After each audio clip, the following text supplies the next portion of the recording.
जय हिंद। आज ट्रायंगल की नेक्स्ट शीट कंटिन्यू करेंगे हम, ठीक है।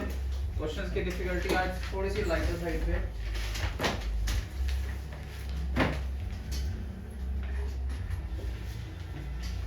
एक वर्टिकल स्टिक है 10 centimetre long, it cast a shade of 8 centimetre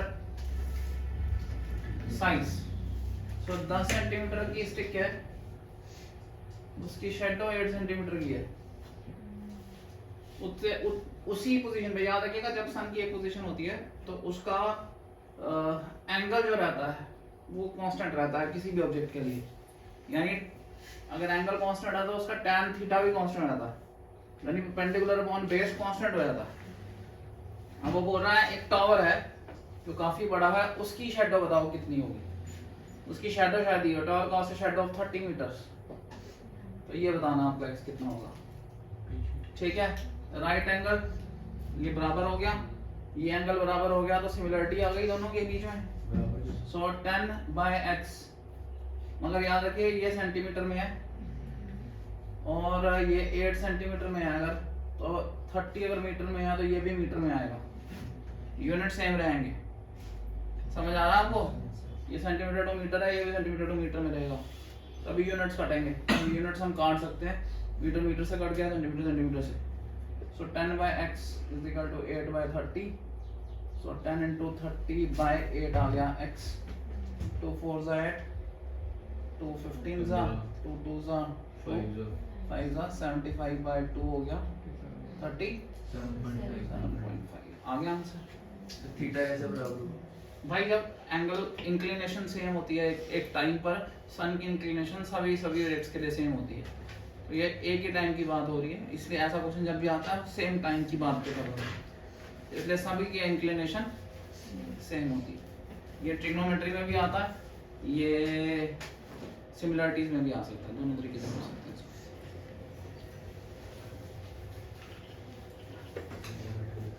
The vertical angle of an isosceles triangle is 15 degree more than each of the base angle। ये तो था, अगर ये x है, बट ये x है, ये x है, तो ये x plus 15 होगा, क्योंकि ये दोनों साइडें बराबर है, राइट।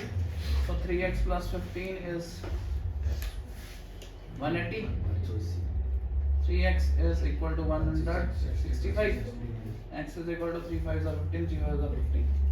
55 किसको टिक करेंगे? बी को। मुझे पता था आप सारे बी को बताएंगे। रांची यहाँ क्वेश्चन किसने पूरा पढ़ना होता है, थोड़ी पढ़ना होता है। हमें तो जो आंसर निकाला हमने उसी को टिक करना होता है। हमें जैसे मिल जाए आंसर हमें वाह के निकल गया, चलो जी टिक मारो खत्म। यही ठा होती है हमारी। पूछा गया वर्टिकल एंगल बताओ, that is 55 plus that is 70। ना आंसर इज कितना फर्क है? उतना ही फर्क है जितना ठीक गलत का फर्क होता है। तो क्वेश्चन जब भी करें जो आप निकाल लें, मेरी आपको सिंसियर एडवाइस है, जब भी क्वेश्चन सॉल्व कर लें उसके बाद जरूर चेक करें कि जो निकाला है वही मांगा गया है या कुछ और मांगा गया। मेरी अपनी एनालिसिस है कितने सालों की कि 5% तक क्वेश्चन इसकी वजह से गलत हो। तो किए हुए क्वेश्चन जो हैं वो 5 क्वेश्चन भी 100 में से आप गलत करेंगे, पक्का गलत करेंगे अगर आपने प्रैक्टिस नहीं होगी। एक पेपर का प्रेशर होता है, एक जल्दबाजी होती है, जल्दी का ईगरनेस ऑफ डूइंग होती है, ये सारी चीजें इसमें ऐसा इन्फ्लुएंस करती हैं कि हमने ठीक किया हुआ क्वेश्चन के बाद आंसर लगाते हैं, सिर्फ पढ़ने में गलती होती है।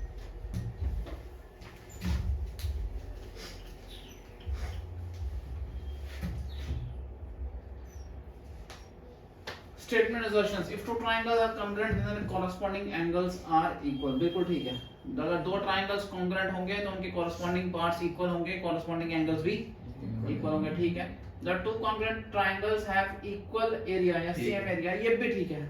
दोनों कॉन्ग्रुएंट ट्रायंगल्स का एरिया बराबर होता है, ये भी ठीक है, बट आपस में कोई रिलेशन नहीं है इनका, इनमें आपस में कोई रिलेशन नहीं है। कॉन्ग्रुएंसी अगर हो तो एंगल इक्वल होते हैं, ये रीजन हो सकता था। अगर इसको दो पार्ट में तोड़ के लिखा होता, the corresponding angles of two congruent triangles are equal, ठीक है। नीचे लिखा होता congruent triangles are superimposable images of each other, तब ये बेटर आंसर होता। तो यहाँ दोनों तो ठीक है, बट ये इसका आंसर नहीं है तो इसका आंसर आएगा B part. Both A and R are individually true but R is not the correct explanation of A.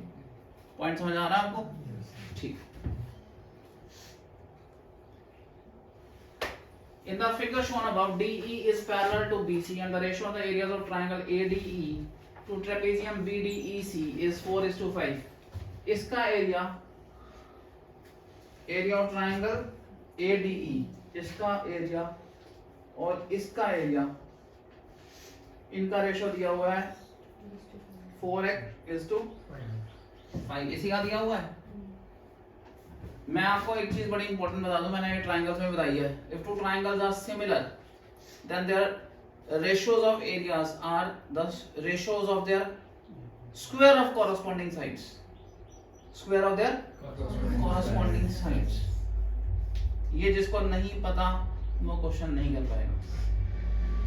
So in two similar triangles, ये लिख देता हूँ, ratio of areas is equal to square of the ratio of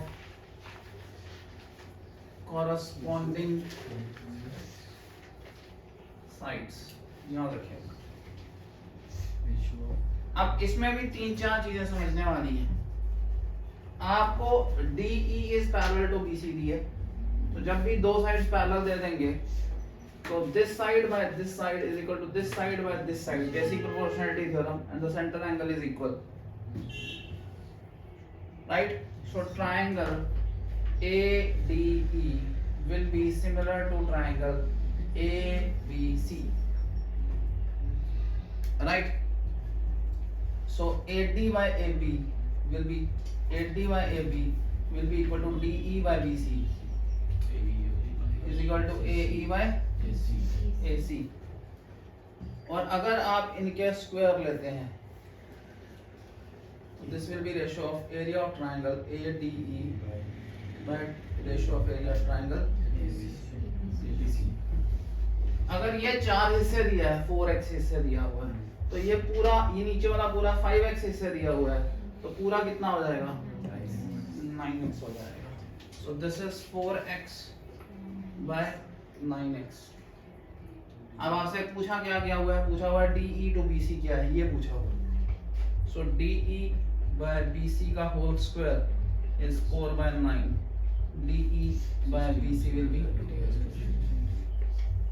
just a rule is required to remember this।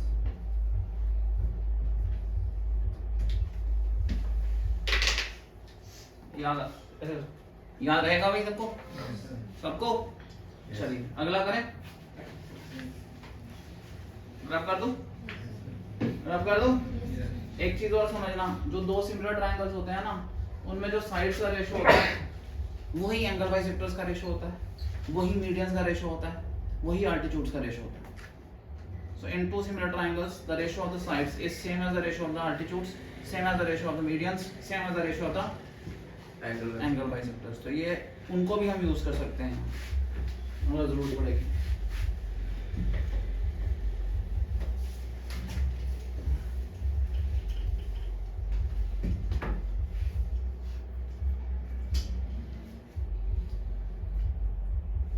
चलिए, consider five statements. A triangle can be constructed if triangle की construction तभी की जा सकती है जब इसकी दो साइड्स दी हो और बीच वाला एंगल दिया हो। ये एक साइड दिया हो 5 सेंटीमीटर, एंगल दिया हो 60 डिग्री, आप 60 डिग्री ड्रा करेंगे। ये साइड दिया हो 3 सेंटीमीटर, आप 3 सेंटीमीटर ड्रा करेंगे, इसको ज्वाइन करेंगे, ट्रायंगल बन जाएगा। तो अगर दो साइड्स और बीच वाला एंगल दिया हो तो ट्रायंगल कॉन्स्टिट्यूट किया जा सकता है, कंस्ट्रक्ट कर सकते हैं। ठीक है, तीनों एंगल दिए हो तो ट्रायंगल कॉन्स्टिट्यूट नहीं होता है, क्योंकि छोटे ट्रायंगल में भी तीनों एंगल हो सकते हैं और बड़े ट्रायंगल में भी तीनों एंगल हो सकते हैं। तो ये यहाँ से ट्रायंगल कॉन्स्ट्रक्ट नहीं कर सकते। दो एंगल और इंक्लूडेड साइड, एक साइड दिया हो 5 सेंटीमीटर, यहाँ का एंगल दिया हो 60 डिग्री, यहाँ का 30 डिग्री दिया हो, अब ड्रा करके जहाँ वो काटेंगे वो आपका ट्रायंगल बन जाएगा। ये भी कंस्ट्रक्ट कर सकते हैं। सो फर्स्ट और थर्ड से कंस्ट्रक्शन हो जाएगी, सेकंड से नहीं होगी। ठीक है जी, नेक्स्ट करें। सेकंड से कैसे नहीं होगी भाई? तीनों एंगल जो होते हैं वो छोटे ट्रायंगल के लिए भी सेम होते हैं, बड़े के लिए भी। तो कौन सा बनाना है वो कैसे पता चलेगा? पॉइंट समझ आ गया आपको? 3 एंगल्स इक्वल जो होते हैं वो सिमिलरिटी का रूल है, कॉन्ग्रुएंसी का नहीं है। सिमिलरिटी में हम सिमिलर प्रूव कर सकते हैं, एक जैसे दिखेंगे। सब ट्रायंगल ही तो बनाना है भाई ट्रायंगल बनाना है बट आपकी साइड ही नहीं पता आपको कौन सी साइड की है, तो छोटा बनाना है या बड़ा बनाना वो कैसे पता चलेगा? लेकिन में तो बिल्कुल फिक्स ट्रायंगल बनेंगे ना, उसमें कौन सा ट्रायंगल बनाना है वो कैसे पता चलेगा? पॉइंट समझ आया आपको? नहीं बना सकते, हमारे को पता ही नहीं कि साइड कौन सी है।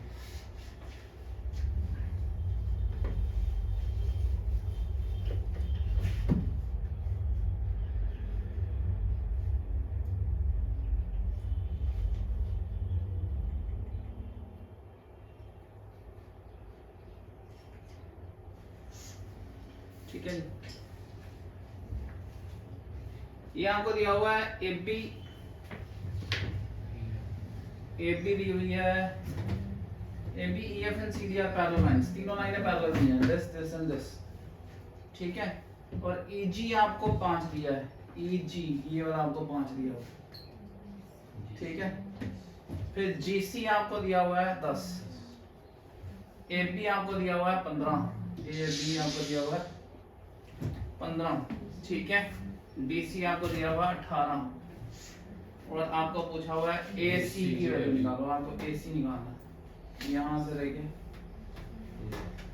ये पूरा निकालना है। ठीक है जी, कैसे निकालेंगे?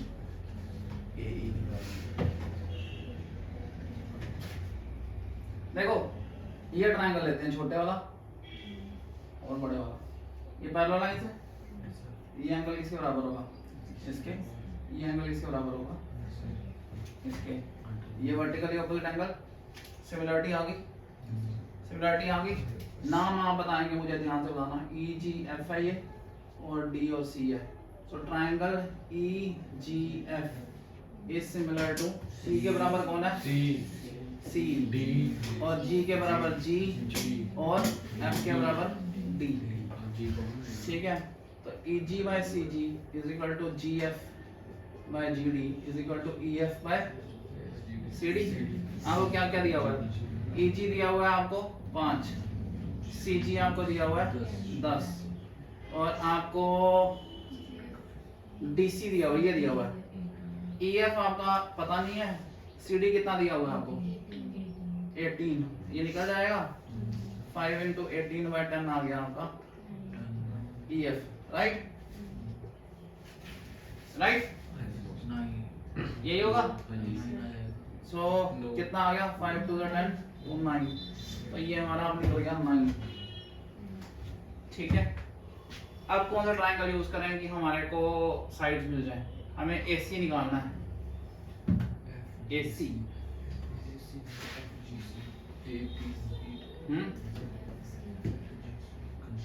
ए बी और ये हम इसको यूज करते हैं। देखो यही सीखना पड़ेगा भाई आपको, ये वाला और ये वाला। ये हमको 15 दिया है, ये अब हमारा 9 आ गया, ये हमारा 15 हो गया है, 10 और 5। ठीक है ना, और हमें पूरा निकालना है, राइट? ये इसके पैरेलल है। ठीक है, कॉन्ग्रुएंसी सिमिलरिटी आ गई। अब नाम आप दोबारा ध्यान से लेंगे, ए बी एफ ई, ध्यान समझना, ये सिमिलरिटी का कांसेप्ट है इसमें। और ये ई है और ये सी है। ठीक है, ये एंगल इसके बराबर आएगा, कॉरस्पॉन्डिंग एंगल्स। ये एंगल इसके आएगा corresponding angles, right? So triangle A B C is similar to triangle E F C. So A B by E F is equal to B C by F C is equal to A C by A C. देखो similarity के rules कितने clear हो रहे हैं हम, और बिल्कुल ratio चाहिए हमें, हम हवाई नहीं बना सकते इसको। ठीक है, ए बी की वैल्यू क्या है? 15, ई एफ की क्या है? 9, बी सी की वैल्यू, ए सी चाहिए हमें, ए सी हमें चाहिए, और ई सी की वैल्यू क्या है? 15 हो गया, 15 into 15 बाय 9 आ गया ए सी। 3 5 15, 3 5 15, 25 आ गया सी। Purely based on similarity. Strong concept of similarity is required. You have to find out which triangles to make them similar, and then you have to use those proportions, right? ठीक है जी, रब कर दूं? कर दूं? Yes sir. जो भी videos आप देख बनता है ना इसका, उसको प्लीज एक बार रिवाइज किया करो। मैं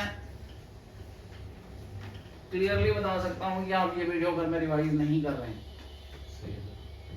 और हम मेहनत कर रहे हैं। मैथ मैं कर रहा हूँ, आप नहीं कर रहे हैं। जब तक आप नहीं करेंगे पेपर नहीं पास होगा। तो मुझसे मत मैथ कराओ, आप करोगे तो पेपर पास होगा। मेरी मेहनत के बदले उतनी तो मेहनत करो कि आपका पेपर पास हो जाए।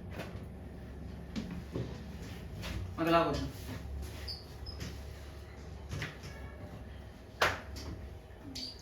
एपी आपको दिया हुआ है सी, और पीसी आपको दिया हुआ है बी, पीक्यू दिया हुआ है ए, और ए भी दिया हुआ है एक्स। अब 99% लोग जो है ना वो सिमिलरिटी में क्या गलती करते हैं, मैं दोबारा दिखा देता हूँ। अगर ये लाइन इसके पैरेलल है, जैसे इसमें दिया हुआ है A B is parallel to B C, मैं ए बी सी ये लिखता हूँ, पी क्यू पैरेलल लिखता हूँ। If P Q is parallel to B C, तो ट्रायंगल ये एंगल इसके बराबर आएगा, ये इसके बराबर आएगा, कॉरस्पॉन्डिंग और वो कॉमन। छोटा और बड़ा ट्रायंगल सिमिलर हो जाएंगे, ठीक है? छोटा और बड़ा ट्रायंगल सिमिलर होंगे तो triangle A B C is written to be similar to triangle A P Q, ठीक है? फिर ये आएगा A B by A P equal to B C by P Q equal to A C by A P. अब इसमें ध्यान समझना, A B by A B, A P by A B is equal to A Q by A C is equal to P Q bye B C. ये है similarity. ऐसा नहीं है कि b बाय सी को हम a बाय x लिख सकते हैं, ऐसा नहीं आएगा, गलत है। समझ आ रहा है? छोटी साइड बाय पूरी साइड, छोटी साइड बाय पूरी साइड, छोटी साइड बाय पूरी साइड। समझ आया एवरीवन? सो छोटी साइड सिमिलरिटी तो आ ही जाएगी, ये एंगल इसके बराबर है, ये इसके बराबर है पैरेलल की वजह से सिमिलरिटी आ गई छोटे ट्रायंगल में और बड़े में। छोटी साइड बाय बड़ी साइड, पूरी बड़ी साइड ये सी है, इज इक्वल टू छोटे की साइड बाय बड़ी की साइड। x हो जाएगा A B plus A C upon B, ठीक है? इसको हम इसकी फॉर्मेट में लिखना चाहें तो A B by B plus A C by B, ये कट गया, A plus A C by B. Sir ऐसे हमने पहले वाले पिछले क्वेश्चन में क्यों नहीं किया? हर जगह जैसी हमें जरूरत होगी हम ऐसा लेंगे ना, जैसी हमें जरूरत पड़ेगी। अगर हमें रेशियो ऐसे चाहिए होता है b by c is equal to this by this, तो हम ऐसे यूज कर लेते हैं जैसे हमें रेशियो चाहिए। बट अगर मुझे इसका रेशियो उठाना है दो, तो हमेशा this side by total side ही लेनी पड़ेगी। यही गलती होती है, इसलिए मैंने बड़ा क्लियर बार बार बताया, इसलिए मैंने एक सिमिलरिटी सामने प्रूव करके दी दोबारा। आप पॉइंट समझ आया जी आपको? पॉइंट समझ आया आपको? This is a very important concept. 90% लोग यहाँ गलती कर देते हैं, वो b by c is equal to a by x लिख देते हैं, काम खत्म। समझ आ गया आपको? ऑप्शन में होगा वो वाला भी तो काम खत्म हो जाएगा। रब कर दूं? ये इंपॉर्टेंट क्वेश्चन है, इसको एक बार दोबारा आराम से रिवाइज करना।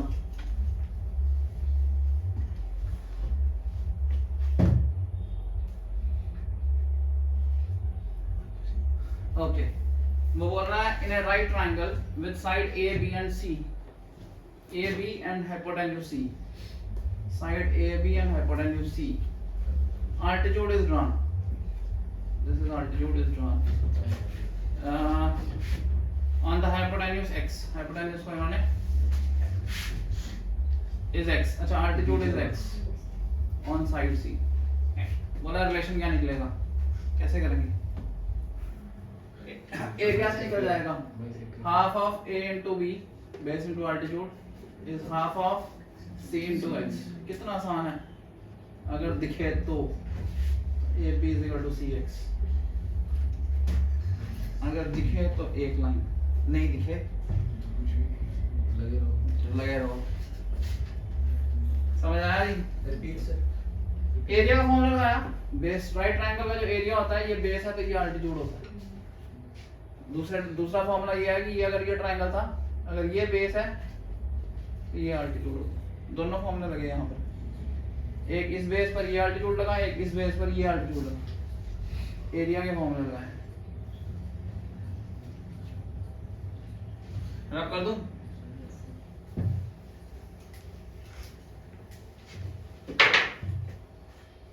अगला, triangle ABC is permitted to move around when its vertex A is fixed। Triangle ABC है, A को फिक्स कर रहे हैं, यहाँ पिन लगा दिया और इस पेज को घुमाया है, ठीक है, ट्रायंगल को घुमाया, तो इसका जो सरकम सेंटर होगा, सरकम सेंटर यहाँ होगा इनके इस वहीं पर। जब इसको पूरा घुमाओगे तो सरकम सेंटर भी घूमेगा, तो वो क्या बनाएगा? लोकस का मतलब होता है वो सारे सेट ऑफ पॉइंट्स। अब यहाँ अगर ट्रायंगल ड्रा करोगे वहां आ जाएगा, यहाँ ट्रायंगल ड्रा करोगे यहाँ पहुंच जाएगा, फिर फॉर्म में सेटअप। ठीक है, रब कर दूं? थ्योरी बेस्ड क्वेश्चन है। इसको नेक्स्ट पेज पे शिफ्ट कर लेते हैं।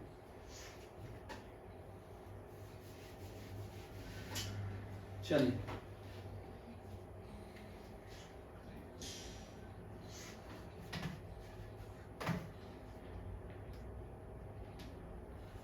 what the ABC is a triangle, AD is the angular bisector। ABC is a triangle, AD is the angular bisector। ये एंगल इसके बराबर है। AB is 6, BC is 7, okay, और AC is 8, BD is 3, it is 4। ठीक है, ये true है। Angular bisector जो होता है वो ये है, ये ट्रू है। एंगल बाइसेक्टर जिस रेशियो में ये साइड्स होती हैं उसी रेशियो में सामने तोड़ता है। तो 6:8 is same as 3:4। समझ आ गया? Angular bisector divides the opposite side in the ratio of sides containing the angle. उस एंगल को कंटेन करने वाली जो दो साइड्स होती हैं उसी रेशियो में सामने वाली साइड को काटता है। तो ये स्टेटमेंट ट्रू है। The angular bisector AD of the triangle cuts the base BC in the ratio of AB is to AC। यही इसका आंसर है। तो यही रीजन है। समझ आ गया? ऊपर उसने बताया ये होगा, बिल्कुल होगा। और क्यों होगा? क्योंकि एंगुलर बाइसेक्टर जो है वो ऑपोजिट साइड को उसी रेशियो में काटता है जिस रेशियो में उसके बाजुएं होती हैं, साइड्स कंटेनिंग द एंगल। दोनों स्टेटमेंट ट्रू है और इसका आंसर आएगा both A and R are true and R is the correct explanation। समझ आ रहा है? सेंटेंस असर्शंस कैसे करते हैं? लोग सेंटेंस असर्शन देख के घबरा जाते हैं, पता नहीं क्या चक्कर। I have seen many good students having a fear of sentence assertions। In triangle ABC, angle A is 90 degree। In triangle ABC, angle A is 90 degree। Okay। From A, perpendicular AD is drawn। Same वैसे ही आ रहा है। Which one of the following is correct? मैंने आपको पिछले question में जहाँ Pythagoras theorem prove की थी वहाँ भी करवाया है क्वेश्चन। ये 1 2 के बराबर और सिमिलर है और ये पूरे के भी सिमिलर है। अब उसने इसी रिलेशन को पूछा हुआ है। सो अगर मैं ट्रायंगल ABC को सिमिलर बोलूं, देखो ध्यान से, A 90 डिग्री है तो ये 90 वाला ले लेते हैं। इस ट्रायंगल की बात कर रहा हूँ, पहले इसकी करूँ ऊपर वाली करूँ? इसकी कर लेते हैं। पहले D आ गया, फिर B के लिए B ही रहेगा और तीसरा A आ जाएगा। And this is similar to triangle 90 degree वाला पहला एंगल लेना है D, फिर A के बदले जो है A 90 डिग्री है, इसमें ये D 90 डिग्री है, ठीक है। इसके बदले में C की जगह C रहेगा और यहाँ A आएगा, ठीक है जी। दो एंगल बराबर है ना। ABC में एंगल A जो है 90 है और B जो है वो B के बराबर है, यहाँ D 90 है। समझ आ गया? दो एंगल बराबर, सिमिलरिटी आ गई। एंगल A 90 है तो D भी 90 है ना। और C के बराबर है, C के बराबर है। दो बराबर हो गए तो बीच वाला अपने आप ही बराबर आ जाएगा। B और A कैसे हुआ? कहाँ पे? सेकंड वाले के लिए, सेकंड और थर्ड के लिए। सेकंड और भाई हमने इसको इसके साथ प्रूव करना है, इसको इसके साथ करना है, तीनों आपस में प्रूव हो जाएंगे। ये दोनों आपस में डायरेक्ट नहीं प्रूव होते, इन दोनों को इसके बराबर प्रूव करते हैं एंगलों में, तो आपस में बराबर हो जाते हैं। और इन दोनों से जो प्रोपोर्शनैलिटी निकलती है, इसकी और इसकी प्रोपोर्शनैलिटी यूज कर लो, इसकी और इसकी प्रोपोर्शनैलिटी यूज कर लो। इन दोनों प्रोपोर्शनैलिटीज को आपस में ऐड करोगे तो आपको पाइथागोरस थ्योरम मिल जाएगी। ये पाइथागोरस थ्योरम की डेरिवेशन है। सर वो फर्स्ट और थर्ड में वो बी ए के बराबर कैसे आ गया? कहाँ पे भाई? फर्स्ट जब ए बी के बराबर आ गया, सी सी के बराबर आ गया, तो बचा हुआ एंगल अपने आप ही बराबर आ गया। ट्रायंगल का पार्ट है ना। ट्रायंगल के दो एंगल दो के बराबर हो जाएं तो तीसरा एंगल तो ऑटोमेटिकली बराबर हो जाएगा, क्योंकि तीनों का सम 180 डिग्री होता है। पॉइंट समझ आया आपको? इसीलिए ए सिमिलरिटी से हम ए सिमिलरिटी भी यूज कर सकते हैं। तो तीनों ए प्रूव करने के बजाय दो भी प्रूव कर दोगे तो भी ट्रायंगल सिमिलर होंगे। रब कर दूं?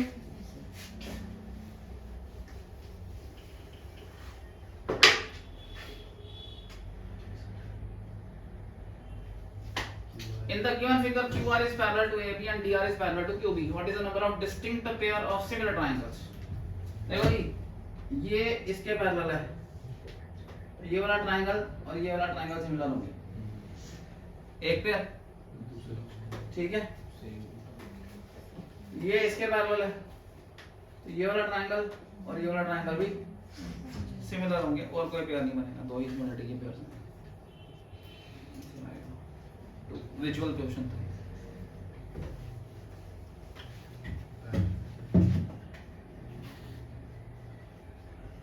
Angles of a triangle are 30, 60 and 90, ठीक है।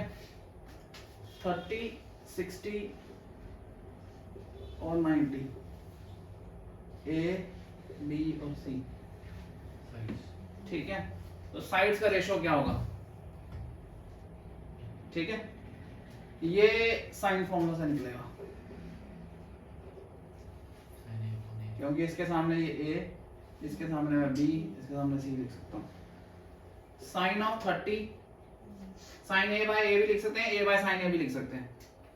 सो A by sine A equal to B by sine B equal to C by sine C, तीनों बराबर होंगे। ए साइन 30 होता है 0, 1/2, साइन 60 होता है √3/2 और साइन 90 होता है 1। तो अगर मैं इसे x के बराबर डाल दूं तो a विल बी 1/2x, ठीक है ना, ऐसे लिखते हैं। a will be 1/2x, b will be √3/2x and c will be x। एक काट दूं तो ये 1/2x 1/2 is to √3/2 is to 1 आएगा, डिनोमिनेटर, ठीक है। डिनोमिनेटर सेम करेंगे तो 1 2 से मल्टीप्लाई कर लो तीनों को, √3 और 2,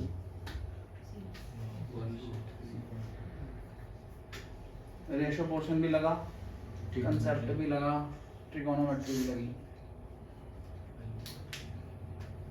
मैं आजकल सबको रिकमेंड करता हूँ कि जो अर्थमेटिक का कोर्स करते हैं, बैंकिंग का कोर्स भी करें, वो ये जरूर करें, क्योंकि इनके करने से भी बैंकिंग मैथमेटिक्स जो है, जो अर्थमेटिक मैथमेटिक्स है, उसमें आपका फ्रेम बहुत ब्रॉड हो जाएगा, आपकी थॉट प्रोसेस, आपकी कैलकुलेशंस करने का तरीका बड़ा रिफाइंड हो जाएगा, और जितना ज़्यादा रिफाइंड होगा उतने चांसेस ज़्यादा हैं सिलेक्शन। सो लिमिटाइज के लोग आते हैं ना, वो बोलते हैं सर इस सिलेबस से आगे नहीं जाना, कुछ इतनी लाइन नहीं पढ़ानी। हम हंस रहे होते हैं अंदर से, अब हम उनको समझाना चाहें तो वो समझना नहीं चाहते, क्योंकि हमारे वो सारे हो गए भाई यूट्यूब वाले स्टूडेंट्स, एक एक लाइन वाले। तो हम जितना हमको समझाने की कोशिश करते हैं नहीं मानते हैं, सर इतना ही पढ़ना है और ज़्यादा नहीं पढ़ना है। तो हमें पता होता है इसकी सिलेक्शन नहीं होनी, ये अक्खड़ है, इसको हम डोगरी में बोलते हैं अक्खड़, इधर से इधर हिलना ही नहीं चाहता। उसकी सिलेक्शन थोड़ी सी फ्लेक्सिबल इंसान चाहिए, बड़े ब्रॉड। जब बॉल अजीब तरीके से बिहेव करे तो आप कितना उसको बेटर खेल पाते हैं, वो मैच होता है। सेम तरी आती हुई बॉल में ही छक्का मारेंगे, वो जरूरी थोड़ी है कि जिस दिन आपका मैच होगा उस दिन सेम बॉल ही आएगी। मेरे भाई ने कहा सर इतना ही पढ़ना, तेरे भाई के टाइम पे जो बॉल है उस टाइम बॉल में इतना काम नहीं हुआ था, पिच में इतना काम नहीं था, स्ट्रेटजीज में इतना काम। इस समय बदल गया भाई, 5 साल गुजर गए, आज से 5 साल पहले वाले पेपर और आज के पेपर में बहुत फर्क पड़ गया हुआ। So you have to be open to scrutiny and to workouts। तो workouts के लिए ओपन होना पड़ेगा, उसके बिना नहीं कुछ निकलेंगे।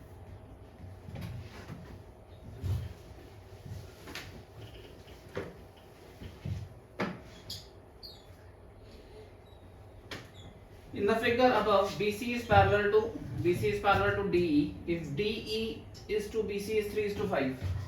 DE is to BC is 3 is to 5. So what is the ratio of area? वो तो 9 by 15 हो गया, अभी वाला किया हमने 9 by 25. तो सिंपल क्वेश्चन 25 is to 9 आ गया. ABC बढ़ेगा कुछ होगा ना पहले, ABC का पहले आ जाएगा. ABC की वैल्यू आ जाएगी, 5 का स्क्वायर इधर चढ़ जाएगा और ये 3 का स्क्वायर. ये तो एरिया बनाता होगा तो 1 मिनट में निकल जाएगा.